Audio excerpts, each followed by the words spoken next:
Here is the full, emotionally charged story crafted for a gripping 35-40-minute YouTube narration. It begins with an immediate hook, keeps the tension high, and ends with an inspiring twist that makes viewers cry, smile, and hit that like and subscribe button. I never thought the day I handed in my resignation letter would be the same day the father of my unborn child begged me on his knees to stay, not as his employee, but as his wife. My name is Rashika Sharma, Rashu to everyone who ever loved me, and 6 months ago I was just a small-town girl from Bhopal who somehow landed a dream job as executive assistant to Arjun Malhotra, the 34-year-old billionaire CEO of Malhotra Enterprises. Everyone said I was crazy to take the job. He goes through assistants like tissue paper, they whispered. Cold. Ruthless. Impossible to please. But I needed the money. My mother's dialysis wasn't going to pay for itself. The first time I saw Arjun in person, my heart forgot how to beat. He was standing by the floor-to-ceiling windows of his penthouse office, jacket off, white shirt rolled to the elbows, watching Mumbai's skyline like he owned every light in it, which he practically did. When he turned, those storm-gray eyes cut straight through me. "You're late," he said. I wasn't. I was 7 minutes early. But that was Arjun, always moving the finish line. For 14 months I survived his 4 a.m. emails, his impossible deadlines, the way he could tear apart a 50-page presentation in 30 seconds and still find the one typo on page 43. I learned to anticipate his coffee order before he knew he wanted it. I learned to read the tiny twitch in his jaw that meant the Tokyo deal was falling apart. I learned to keep my head down and my heart locked up tight. Then came the night of the Singapore trip. We had just closed the biggest merger in the company's history. The team went out to celebrate, but Arjun stayed behind in the suite to take a call from London. I stayed to finish the follow-up contracts. 1 bottle of champagne turned into 2. He laughed, actually laughed, at something I said. I had never heard him laugh before. It was low, surprised, like he'd forgotten he knew how. One moment we were arguing about font sizes, the next his mouth was on mine and the world disappeared. I told myself it was a mistake.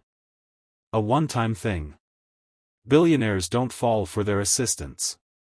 But for 8 weeks it kept happening, stolen nights in 5-star hotels, his hands in my hair on the private jet, whispered promises in the dark that felt too real to be safe. Then I found the text on his phone while he was in the shower. Came back early. Missed you. Same sweet as last time. Natasha. Natasha Kapoor. Supermodel. His ex-fiancée. The woman the entire country thought he would marry. I didn't scream. I didn't cry. I just packed my tiny suitcase, left the spare keycard on the counter, and took the first economy flight home. When he called, I blocked his number. When he sent flowers to the office, I donated them to the cancer ward.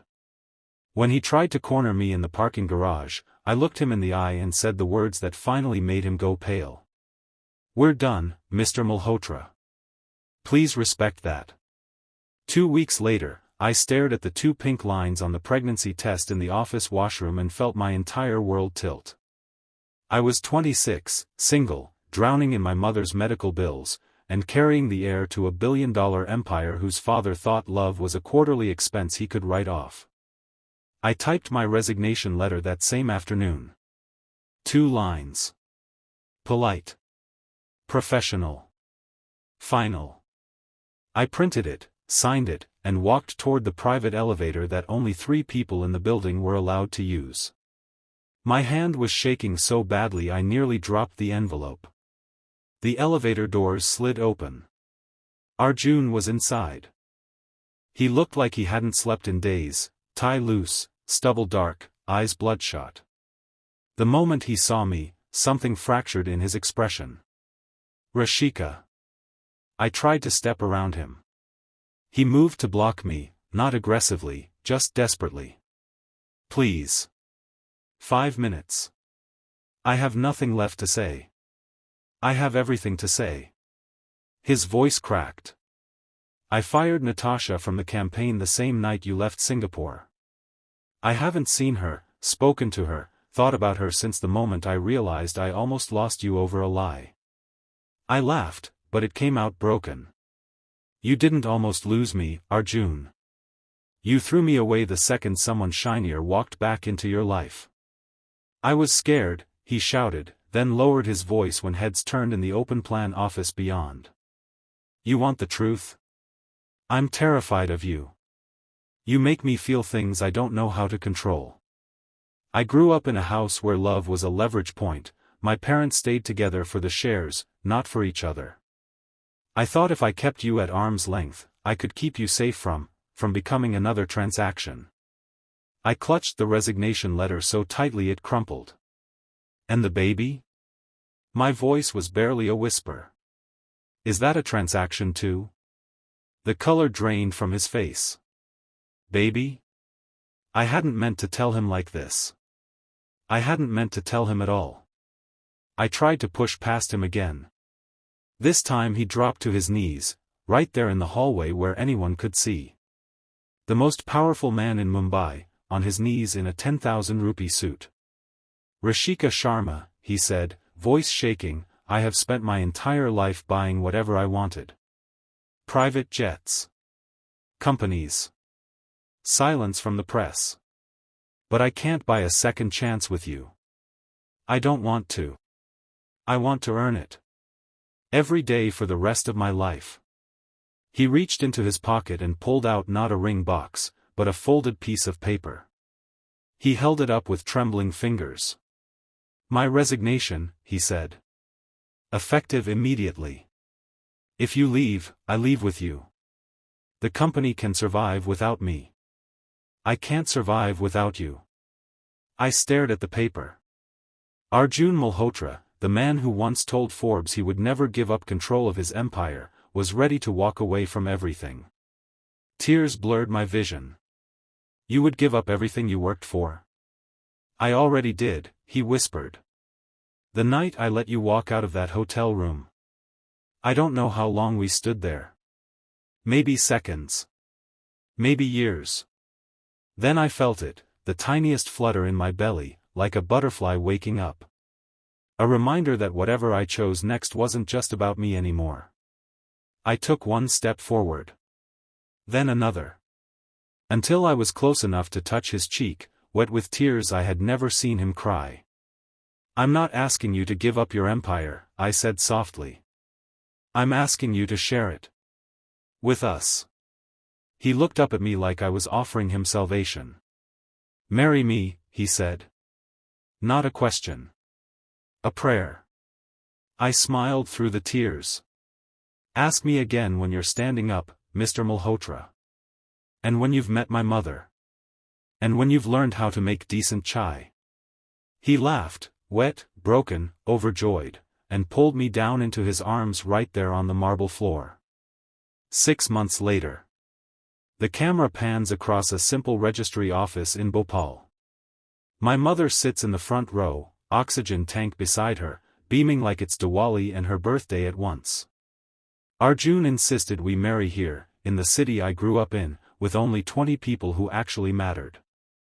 I'm 8 months pregnant, waddling more than walking, wearing a red lehenga my mother embroidered herself in the hospital between dialysis sessions. Arjun can't take his eyes off me. When the officiant asks if he takes me as his wife, he answers in Hindi, something he practiced for weeks with my chachi because he wanted my family to understand every word.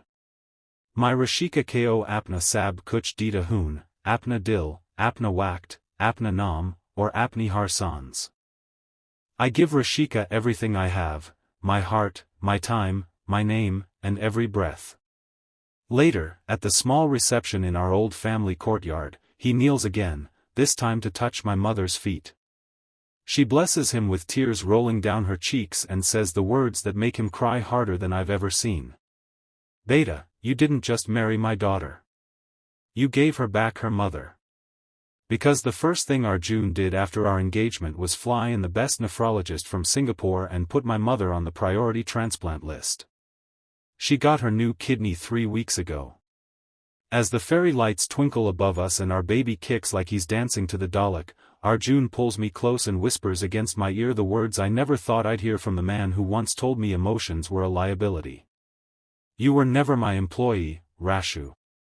You were the missing half of my soul wearing borrowed confidence and a too big blazer. Thank you for teaching me that the richest man in the world is the one who knows when to get on his knees. And that, my loves, is the story of how the billionaire who broke my heart put it back together, with his bare hands, a crumpled resignation letter, and a promise he has kept every single day since. If this story made you cry, made you believe in second chances, made you want to call someone you love and say the things you've been too afraid to say, then please hit that like button, share it with someone who needs to hear that love can win, and subscribe for more real-life love stories that remind us, sometimes the happiest endings begin with the bravest goodbyes. I'll see you in the next one. Stay kind. Stay hopeful. And never, ever be afraid to love out loud. Rashu.